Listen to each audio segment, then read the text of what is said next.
Good morning, welcome to our intellectual quality और learning platform. तो हम अपने डेली करंट अफेयर सीरीज की ओर आगे बढ़ते हैं। उससे पहले कुछ मोटिवेशनल कोट्स के बारे में जानेंगे। कोशिश ऐसी करो कि हारते हारते कब जीत जाओ पता भी ना चले। इसलिए आप कभी भी आपको लग रहा है कि आप हार का सामना कर रहे हैं तो निरंतर प्रयास करते रहिए। सफलता एक दिन अवश्य मिलेगी। आपको लगेगा ही नहीं कि आप जीतने वाले हैं और आप जीत जाएंगे, अगर आपका प्रयास 100% होगा तो इसी के साथ हम अपने डेली करंट अफेयर सीरीज की ओर आगे बढ़ते हैं। उससे पहले आप सभी लोग टेलीग्राम ग्रुप पर जुड़ जाइएगा। यहाँ पे आपको सारे पीडीएफ प्रोवाइड होंगे हमारे यूट्यूब सेशंस के। तो चलिए 1 अप्रैल 2024 के सारे करंट अफेयर्स को डिटेल में कवर करेंगे, तो वीडियो के अंत तक बने रहिएगा। क्वेश्चन नंबर 1, हाल ही में संयुक्त राष्ट्र आपदा जोखिम न्यूनीकरण का सहायक महासचिव और विशेष प्रतिनिधि किसे नियुक्त किया गया है? तो राइट आंसर होगा कमल किशोर। कमल किशोर को हाल ही में अपॉइंट किया गया है as a assistant secretary general and special representative to the United Nation disaster risk reduction के हाल ही में नियुक्त किए गए असिस्टेंट सेक्रेटरी के पद पर कमल किशोर जी को, जो पूरी तरीके से वर्क करेंगे डिजास्टर रिस्क रिडक्शन पर। तो आपको ये फैक्ट्स को याद रखना होगा कि हाल ही में अपॉइंट किया गया कमल किशोर जी को असिस्टेंट सेक्रेटरी के पद के लिए for the United Nation disaster risk reduction के लिए।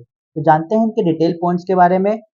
संयुक्त राष्ट्र महासचिव एंटोनियो गुटेरेस ने भारत के कमल किशोर को आपदा जोखिम न्यूनीकरण के लिए महासचिव के नए महासहायक महासचिव और विशेष प्रतिनिधि के रूप में नियुक्त किया है। इसी के दौरान वह आपदा जोखिम न्यूनीकरण के लिए संयुक्त राष्ट्र कार्यालय, जिसे हम लोग यूएनडीआरआर कहते हैं, इनका नेतृत्व भी करेंगे।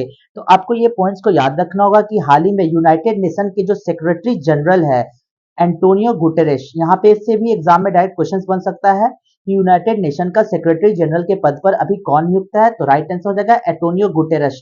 इन्हीं के द्वारा हमारे इंडिया के कमल किशोर जी को अपॉइंट किया गया है एज अ असिस्टेंट सेक्रेटरी के पद पर for the representative work of special disaster risk reduction के रूप में इनके कार्यरत किए गए हैं।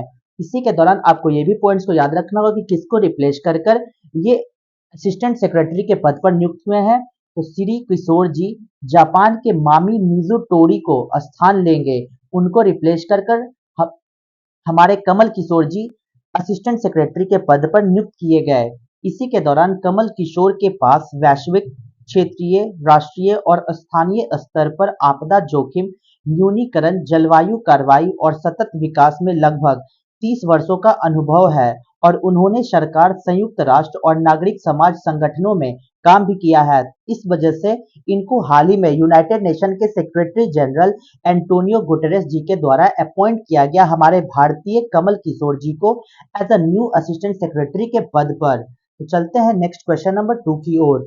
राजस्थान हर वर्ष अपना स्थापना दिवस कब मनाता है? तो राइट आंसर का 30 मार्च। 30 मार्च को हर वर्ष राजस्थान अपना फाउंडेशन डे सेलिब्रेट करते हैं। तो जानते हैं कि आखिर इसके पीछे का रीजन क्या है।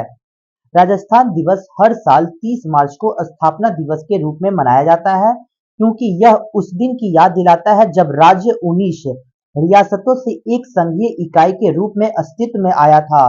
तो आपको ये फैक्ट्स को याद रखना होगा कि पहले जितने भी कंट्री, जब हमारे देश आजाद हुआ था, जितने भी स्टेट थे वो सब एक प्रिंसली स्टेट में कन्वर्टेड थे। उनको कन्वर्ट कर कर एक राज्य का दर्जा दिया गया और इसी के दौरान 30 मार्च ही वो दिन था जब राजस्थान को अलग कर दिया गया और राजस्थान दिवस के रूप में हर साल राजस्थान के लोगों इसको स्थापना दिवस के रूप में सेलिब्रेट करते हैं। तो जानते हैं इनके थोड़े से हिस्टोरिकल बैकग्राउंड को लेकर। राजाओं की भूमि पूरे राज्य में रंगारंग और ऊर्जावान कार्यक्रमों के साथ राजस्थान दिवस मनाती है, जबकि राज्य को पहले राजपूताना के नाम से जाना जाता था। तो आपको ये पॉइंट्स को याद रखना होगा कि राजस्थान को पहले राजपूताना के नाम से जाना जाता था और राजस्थान अस्तित्व में आया और 30 मार्च 1949 को इसे मान्यता दी गई, पूर्ण राज्य की दर्जा दिया गया राजस्थान स्टेट को। और इसी वजह से 30 मार्च को राजस्थान के लोगों द्वारा राजस्थान दिवस सेलिब्रेट किया जाता है। तो ये कब अस्तित्व में आई? तो 1949 में अस्तित्व में आई। हमारे देश के आजाद होने के 2 साल बाद ही राजस्थान को पूर्ण राज्य का दर्जा दिया गया और इसी के दौरान राजस्थान का एकीकरण 18 मार्च 1948 को शुरू हुआ और 1 नवंबर 1956 को 7 चरणों में पूरा हुआ। यानी इसे पूरे होने में 8 साल 7 महीने और 14 दिन लग गए। इसका पूरा श्रेय सरदार वल्लभ भाई पटेल को दिया जाता है। तो आपको ये फैक्ट्स को याद रखना होगा कि उस टाइम जो यूनिटी मैन ऑफ इंडिया के नाम से अभी भी जाना जाता है हमारे सरदार वल्लभ भाई पटेल को, इन्हीं को दिया गया था। जब हमारा देश आजाद हुआ था तो एकीकरण करने के लिए दिया गया था, और इसी एकीकरण के दौरान 30 मार्च 1949 के दिन को ही राजस्थान के द्वारा सेलिब्रेट किया जाता है उनके फाउंडेशन डे के रूप में। तो चलते हैं नेक्स्ट क्वेश्चन नंबर 3 की ओर। हाल ही में 900 वर्ष पुराना चालुक्य शिलालेख कहाँ खोजा गया है? तो राइट आंसर हो जाएगा तेलंगाना। तेलंगाना स्टेट में हाल ही में 900 साल पुराना चालुक्य इंस्क्रिप्शन, चालुक्य के शिलालेख को खोजा गया। तो जानते हैं कि आखिर ये चालुक्य शिलालेख किस चीज से बिलोंग रखती है? तो कल्याण चालुक्य राजवंश का एक 900 साल पुराना कन्नड़ शिलालेख तेलंगाना के महबूब नगर जिले के जड़चेरेला मंडल के एक मंदिर शहर गंगापुरम में पूरी तरह से उपेक्षा की स्थिति में खोजा गया है। तो आपको ये पॉइंट्स को याद रखना होगा कि कल्याण चालुक्य राजवंश के द्वारा एक 900 साल पुराना कन्नड़ शिलालेख कहाँ पे मिला है? तो तेलंगाना स्टेट में मिला है। और यह दुर्लभ शिलालेख चौदम्मा मंदिर के पास एक टैंक बांध पर उपेक्षित पड़ा मिला था। तो आपको ये भी पॉइंट्स को याद रखना होगा कि ये जो दुर्लभ शिलालेख चौदम्मा मंदिर के पास मिला था, जो कहाँ पे लोकेट है? तो तेलंगाना में। इसी के दौरान यह जो शिलालेख है 8 जून 1134 ईस्वी शुक्रवार को कल्याण चालुक्य सम्राट बुलोकम्मल्ला सोमेश्वर तृतीय के पुत्र तैलपा तृतीय के सीमा शुल्क अधिकारियों द्वारा जारी किया गया था। तो इस जो शिलालेख है जो तेलंगाना में मिला 900 साल पुराना कन्नड़ शिलालेख, इसकी ऐतिहासिक बैकग्राउंड के पीछे जाते हैं तो आपको ये पॉइंट्स को याद रखना होगा कि दिन शुक्रवार था 8 जून 1134 एडी ईस्वी की बात की जा रही है, जब कल्याण कल्याण के चालुक्य सम्राट बुलोकम्मल्ला जी के द्वारा उनके तृतीय के पुत्र तैलप्पा तृतीय के सीमा शुल्क के अधिकारियों के लिए इसे जारी किया गया था। इसमें भगवान सोमनाथ के लिए अखंड दीपक और धूप के लिए वडरवुल्ला और हेजुंगा नामक टोल करों के माध्यम से अर्जित आय की छूट दर्ज की गई थी। तो देखिए जिस तरीके से एक लिस्ट बनाते हैं और उस लिस्ट में हर चीज को मेंशन करते हैं, उसी तरीके से पहले एक शिलालेख हुआ करता था, उसी शिलालेख में उकेरा जाता था और वही कन्नड़ इंस्क्रिप्शंस में लिखा गया जो 900 साल पुराना है, जो कहाँ पे मिला है? तो तेलंगाना स्टेट में। इसी के दौरान आपको ये भी पॉइंट्स याद रखना होगा कि ये जो शिलालेख की खोजने के पीछे का कारण क्या है और इनको किसने खोजा है। तो पुरातत्वविद और प्लेच इंडिया फाउंडेशन के सीईओ ई शिवांगी रेड्डी जी के द्वारा उन्होंने भविष्य की पीढ़ियों के लिए विरासत संरक्षित करे अभियान के हिस्से के रूप में चौदम्मा मंदिर की यात्रा के दौरान उन्हें शिलालेख पर ध्यान दिया गया और शिलालेख की खोज की गई जो लगभग 900 साल पुराना है। ऐसा देखा गया कि कन्नड़ इंस्क्रिप्शंस 900 साल पुराना है जो तेलंगाना स्टेट के चौदम्मा मंदिर की यात्रा के दौरान मिला है। तो आपको ये भी पॉइंट्स याद रखना होगा किस आर्कियोलॉजिस्ट के द्वारा इसे मिला गया। तो वो जो आर्कियोलॉजिस्ट और सीईओ है प्लिच इंडिया फाउंडेशन के, तो उनका नाम क्या है? तो ई शिवांगी रेड्डी जी के द्वारा इस शिलालेख का खोजा गया।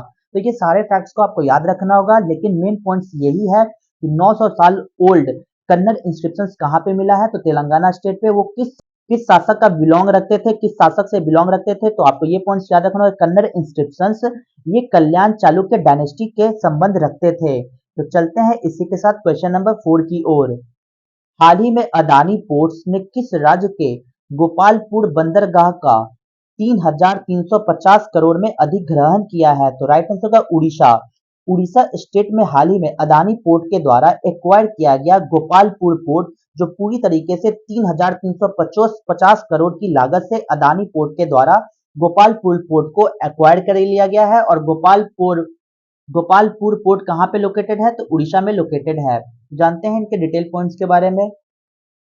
Adani ports and special economic zone limited ने गोपालपुर पोर्ट्स लिमिटेड में शापुरजी पालोनोजी ग्रुप की 56% हिस्सेदारी और उड़ीसा स्टीप डोर्स लिमिटेड की 39% हिस्सेदारी हासिल करने के लिए एक निश्चित समझौता किया।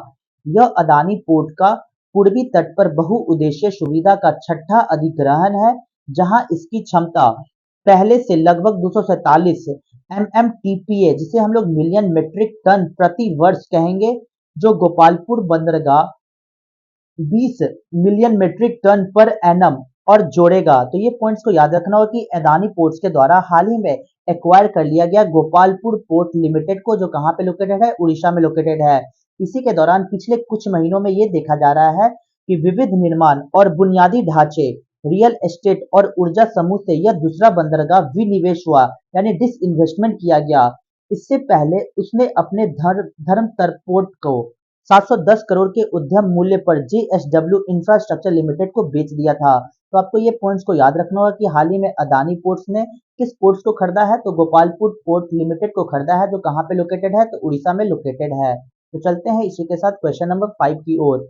हाल ही में दुनिया के पहले ओम आकार के मंदिर का उद्घाटन कहाँ किया गया, तो राइट आंसर होगा राजस्थान में। राजस्थान में हाल ही में दुनिया का पहला ओम शिव टेम्पल का इनॉग्रेशन किया गया। हाल ही में कहाँ पे, तो राजस्थान में। जिस तरीके से आपको इमेज में दिख रहा है कि किस तरीके से ये जो मंदिर का निर्माण किया गया है, इसको पूरी तरीके से ओम के शेप में निर्माण किया गया है। तो आपको ये पॉइंट्स को याद रखना होगा किस तरीके से ओम शेप का मंदिर पूरे विश्व में पहली बार बना हमारे इंडिया के राजस्थान में। तो जानते हैं इनके डिटेल पॉइंट्स के बारे में।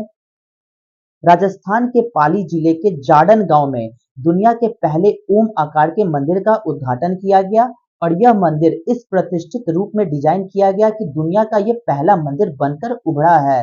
तो देखिए, सबसे पहले आपको एग्जाम के पॉइंट ऑफ व्यू से ये पॉइंट्स को याद रखना होगा कि दुनिया का पहला ओम शिव टेम्पल कहाँ पे बनाया गया, तो राजस्थान में। अगर क्वेश्चंस और डीप में जाते हैं तो वो ये भी पूछ सकते हैं कि किस गांव में, तो राजस्थान के जाडन गांव में। किस जिला में पड़ता है, तो पाली जिले में। तो आपको ये पॉइंट्स को याद रखना होगा। और इसी के दौरान यह वास्तुशिल्प उत्कृष्ट कृति ने केवल पर्यटकों को आकर्षित करेगी, बल्कि एक प्रभावशाली दृश्य उपस्थित का भी दावा करेगी, जो अंतरिक्ष से भी दिखाई देगी। ओम आकार मंदिर जाडन गांव में 250 एकड़ के विशाल क्षेत्र में फैला हुआ है, और यह नागर शैली को गुप्त राजवंश से प्रमुखता मिली, और यह भारत के उत्तरी भागों पर शासन करने वाले विभिन्न क्षेत्रीय राज्यों और साम्राज्यों के माध्यम से फलती फूलती रही है। तो आपको ये फैक्ट्स को याद रखना होगा कि राजस्थान में हाल ही में वर्ल्ड की पहली ओम शिव टेम्पल का उद्घाटन किया गया। तो चलते हैं इसी के साथ क्वेश्चन नंबर 6 की ओर। अदानी समूह ने हाल ही में दुनिया के सबसे बड़े एकल साइट तांबा विनिर्माण संयंत्र का उद्घाटन कहाँ किया है, तो राइट आंसर होगा गुजरात में। गुजरात में हाल ही में अदानी ग्रुप के द्वारा हाल ही में इनऑगरेट किया गया दुनिया का largest single site copper manufacturing plant. जानते हैं इसके डिटेल पॉइंट्स के बारे में। अदानी समूह ने गुजरात के मुंद्रा में दुनिया के सबसे बड़े एकल स्थान तांबा विनिर्माण संयंत्र के पहले चरण की शुरुआत की घोषणा की, और कच्छ कॉपर, इसे हम लोग अडानी एंटरप्राइजेस लिमिटेड की सहायक कंपनी कहते हैं, इनके स्वामित्व वाली यह सुविधा तांबा के आयात पर भारत की निर्भरता को कम करने और ऊर्जा संक्रमण का समर्थन करने में मदद करेगी। भारत जीवाश्म ईंधन से हटकर एक प्रमुख धातु तांबे के तेजी से बढ़ते उत्पादन में चीन जैसे देशों में शामिल हो गया है। तो आपको ये फैक्ट्स को याद रखना होगा कि इंडिया हाल ही में जीवाश्म ईंधन से हटकर एक प्रमुख धातु तांबे के तेजी से बढ़ते उत्पादन में चीन जैसे देशों का कंपैरिजन करके उसके पैरेलल में हम लोग खड़े हो चुके हैं। आपको ये भी पॉइंट्स को याद रखना होगा कि ये किसके द्वारा उद्घाटन किया गया, तो अडानी ग्रुप के द्वारा उद्घाटन किया गया। इसकी पहली फेज जो दुनिया की largest single location copper manufacturing plant कहाँ पे है, तो गुजरात के मुंद्रा में। इसी के दौरान जो संयंत्र नवीन हरित प्रौद्योगिकी का उपयोग करता है और संचालन के लिए शून्य तरल निर्वहन और अल्वनीकृत पानी जैसे उपायों को लागू किया है। फाइनेंशियल ईयर 2023 में भारत ने रिकॉर्ड बनाया कि 1,81,000 टन तांबे का आयात किया, जबकि निर्यात घटकर 30,000 टन रह गया है। तो आपको ये पॉइंट्स को याद रखना होगा किस तरीके से हम लोग ग्रो कर रहे हैं। जो कंट्री जैसे कि चाइना ग्रो कर रहा है एक प्रमुख धातु तांबे की ओर लेकर, उसी प्रकार भारत भी अब जीवाश्म ईंधन से हटकर एक प्रमुख धातु तांबे के तेजी से बढ़ते हुए दूसरे कंट्री के रूप में हम लोग पैरेलल वर्क करते हुए आगे बढ़ते जा रहे हैं। तो चलते हैं नेक्स्ट क्वेश्चन नंबर 7 की ओर। हाल ही में मेक इन इंडिया पहल के तहत गुरुग्राम में एरोस्पेस सर्विसेज इंडिया किसने लॉन्च किया है, तो राइट आंसर होगा इजराइल। इजराइल कंपनी के द्वारा हाल ही में लॉन्च की गई एरोस्पेस सर्विस इंडिया, जो गुरुग्राम में होगी, अंडर के तहत इनिशिएटिव के तहत, तो मेक इन इंडिया के तहत। इजराइल एरोस्पेस इंडस्ट्रीज के दौरान मेक इन इंडिया के तहत एरोस्पेस सर्विस इंडिया में बनाई जाएगी, कहाँ पे, तो गुरुग्राम में। तो जानते हैं इसके डिटेल पॉइंट्स के बारे में। भारत सरकार की मेक इन इंडिया पहल के अनुसार इजराइल एरोस्पेस इंडस्ट्रीज ने अपनी भारतीय सहायक कंपनी एरोस्पेस सर्विसेज इंडिया को गुरुग्राम में लॉन्च किया, जिसमें रक्षा रखरखाव, मरम्मत और ओवरऑल एमआरओ के लिए बड़े पैमाने पर केंद्र स्थापित करना भी शामिल किया गया। इसी दौरान प्रारंभ में एमआरओ हब संपूर्ण मध्यम दूरी की सतह से हवा में मार करने वाली मिसाइल प्रणाली के रखरखाव और मरम्मत पहलू को कवर करेगा। इसी के दौरान एमआरएसएएम, इसे ऑल्सो नोन एज जाना जाता है अभ्र के नाम से, एक अत्याधुनिक वायु रक्षा हथियार प्रणाली है और रक्षा अनुसंधान और विकास संगठन डीआरडीओ के द्वारा इजरायली एरोस्पेस इंडस्ट्रीज का एक संयुक्त उद्यम है। तो आपको ये पॉइंट्स को याद रखना होगा कि according to the make in India initiative, make in India पहल के तहत भारत सरकार ने इजराइल एरोस्पेस इंडस्ट्रीज के साथ मिलकर इंडिया में एक एरोस्पेस सर्विस इंडिया जो गुरुग्राम में स्टार्ट करने वाली है, इसका उद्घाटन कर चुकी है। तो चलते हैं इसी के साथ नेक्स्ट क्वेश्चन नंबर 8 की ओर। हाल ही में तीसरी खाद्य अपशिष्ट सूचकांक रिपोर्ट 2024 किसने जारी की है? तो राइट आंसर होगा यूनाइटेड नेशन एनवायरनमेंट प्रोग्राम के दौरान हाल ही में third food waste index report को जारी की गई। तो जानते हैं इसके डिटेल पॉइंट्स के बारे में। संयुक्त राष्ट्र पर्यावरण कार्यक्रम द्वारा तैयार की गई तीसरी खाद्य अपशिष्ट सूचकांक रिपोर्ट 2024 में दुनिया भर में खाद्य अपशिष्ट का डेटा जारी किया गया था और जिसे संयुक्त राष्ट्र द्वारा 27 मार्च 2024 को प्रकाशित किया गया था। इसी प्रकाशन के दौरान खाद्य अपशिष्ट सूचकांक रिपोर्ट में भोजन के बारे में जागरूकता बढ़ाने का संयुक्त राष्ट्र का प्रयास था और अपव्यय और सतत विकास लक्ष्य के अकॉर्डिंग, जिसे हम लोग सस्टेनेबल डेवलपमेंट टारगेट कहते हैं, इस टारगेट के दौरान 12.3 प्राप्त करने का टारगेट रखा गया, जबकि जिसका लक्ष्य 2030 तक विश्व खाद्य अपशिष्ट को आधा करना है। और इसी के दौरान संयुक्त राष्ट्र की एक रिपोर्ट के अनुसार 2022 में दुनिया भर में उपभोक्ताओं के लिए उपलब्ध अनुमानित 105 बिलियन मीट्रिक टन या 19% भोजन नष्ट हो गया। रिपोर्ट के अनुसार यह भी बताया जा रहा है कि यह बर्बादी तब होती है जब दुनिया में 783 मिलियन लोग भूखे होते हैं और एक तिहाई मानवता खाद्य असुरक्षा का सामना कर रही है। तो आपको ये सारे पॉइंट्स को याद रखना होगा, लेकिन सबसे मेन पॉइंट्स ये है कि फूड वेस्ट इंडेक्स रिपोर्ट कौन जारी करती है? तो यूनाइटेड नेशन एनवायरनमेंट प्रोग्राम के दौरान ये रिपोर्ट को जारी करती है। फूड वेस्ट इंडेक्स रिपोर्ट को जो हाल ही में कब जारी किया गया था? तो 27 मार्च 2024 को यूनाइटेड नेशन के द्वारा third food waste index report को जारी की गई। तो ये सारे फैक्ट्स को याद रखकर चलना होगा। तो जानते हैं इसके और भी डिटेल पॉइंट्स के बारे में कि यूनाइटेड नेशन एनवायरनमेंट प्रोग्राम आखिर क्या है। तो यह संयुक्त राष्ट्र पर्यावरण कार्यक्रम है जिन्होंने 2011 में पहली खाद्य अपशिष्ट सूचकांक रिपोर्ट को जारी की थी। इसी के दौरान आपको यह भी पॉइंट्स याद रखना होगा कि संयुक्त राष्ट्र पर्यावरण कार्यक्रम की स्थापना कब की गई थी? तो 1972 में इसकी स्थापना की गई थी। कार्यक्रम की स्थापना का निर्णय कब लिया गया था? तो 1972 में स्टॉकहोम, स्वीडन के स्टॉकहोम में आयोजित मानव पर्यावरण पर संयुक्त राष्ट्र सम्मेलन में लिया गया था कि यूनाइटेड नेशन एनवायरनमेंट प्रोग्राम को गठन किया जाएगा और इसका गठन 1972 को किया गया और 2011 में पहली रिपोर्ट जारी की गई फूड वेस्ट इंडेक्स रिपोर्ट के माध्यम से। आपको ये भी पॉइंट्स को याद रखना होगा कि यूनाइटेड नेशन एनवायरनमेंट प्रोग्राम का मुख्यालय यानी हेडक्वार्टर कहाँ पे है? तो केन्या के नैरोबी में, केन्या के नैरोबी में लोकेटेड है यूनाइटेड नेशन एनवायरनमेंट प्रोग्राम के हेडक्वार्टर। तो यहाँ तक डेली करंट अफेयर सीरीज के सारे क्वेश्चंस खत्म होते हैं। तो चलते हैं अपने रिवीजन बैच की ओर। क्वेश्चन नंबर 1, हाल ही में दिवंगत हुए स्वामी शंभरानंद का संबंध किससे है? तो रामकृष्ण मिशन से। क्वेश्चन नंबर 2, हाल ही में चर्चित सी विजिल ऐप किससे संबंधित रखता है? तो इलेक्शन कमीशन ऑफ इंडिया के द्वारा। क्वेश्चन नंबर 3, हाल ही में राष्ट्रीय जांच एजेंसी एनआईए के महानिदेशक के रूप में किसे नियुक्त किया गया? तो सदानंद बसंत को।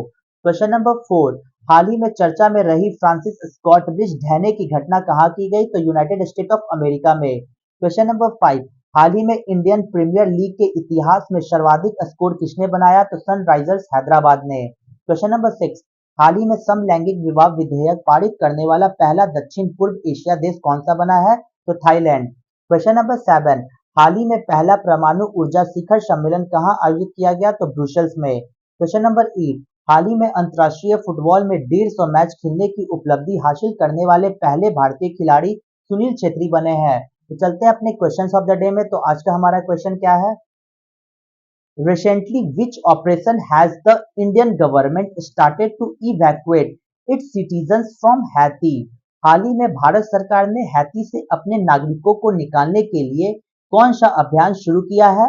Option A operation Indravati, option B operation Ajay, option C operation Ganga या ऑप्शन डी ऑपरेशन करुणा। तो आपको आंसर कमेंट बॉक्स में देना होगा। तो यहाँ तक वीडियो को देखने के लिए thank you so much guys.